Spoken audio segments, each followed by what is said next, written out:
او هغه یې وفات شوه ده او دغه د په نوم دا پیسې راغلي دي حاجي ګله دا ونسه بسم الله الرحمن الرحیم السلام علیکم د څه ورځې پهله مو پله یو ملګری راغلی و په چین کښې دا ځای د ایمو آفس بار ناست و او ټول سره ترېده ګړبېده او فلج یې په لګي و او دواړې ګردې یې یخه روپۍ وې بیا هغه مطلب ده چې هغه ته څه پیسې راغلي دي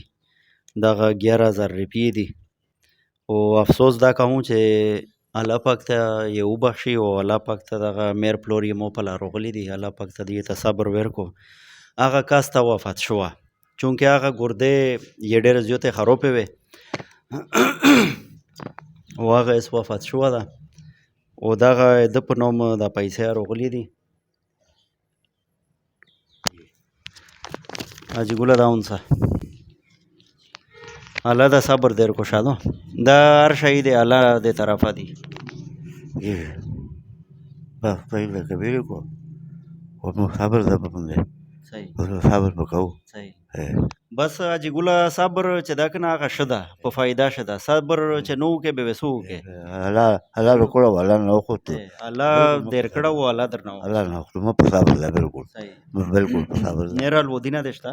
نه یې زای مې دا خو هغه هزار نه اس به تو دغه کیر ول دی چې دو به تو سره سیک وي نه می سره او باز دا کې به دغه سره پرتی او تیا ډېر سره مزوره ده پښه دې پس دی اس مې چې چګولې چې گدای نشله مې پاندې ټپ کو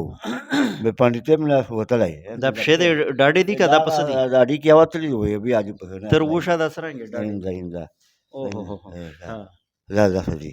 مخه مې پاندې ټپ کو په ټرین لاس پر وتلو په مې دا ځای خو دا ځای بس هلو بس ځای ته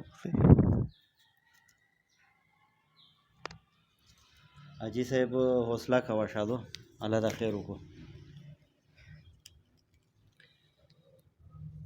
شاه صحیح بس دغه څه راشن پروګرام مې و داسې چې تقریبا څه 14-15 کیراني ته مې راشن تقسیمو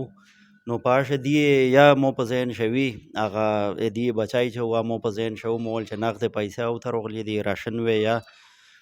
ورکاو خو بهرحال چې صاحب مله مو ګنټي ته وکړله چې راشن وې یا درکاو پیسې یا بیا خو بل څه په شروع شاغدل وې چې خو وفات شو د سلرم اورېدو بهرحال الله دې وبخشي الله ته به دعا کوي الله پاک ته تاسو ته زړه صبر دیر کو په د سپینه ژیره او په سپین په دغه مشر عمر باندې په بوډا عمر باندې الله پاک نه وې صبر ته وړي صحیح دو ٹھیک شو حاجی صاحب بالکل دعا شمه یو دلاره بالکل سبو کا واسه دعا کو غونډه ته څه تکلیف وتا څه شای پچاروي څه لانډا ګډای ان شاء الله چې عيش کوي نه بیا وي آرډر وې کوي صحیح خبره بالکل آرډر کو بالکل ان شاء الله صحیح شو مهرباني جی زنده باد تر ګله دعا کا واشه غدا تکاو زم صحیح شو اوکے شو مهرباني جی شکریہ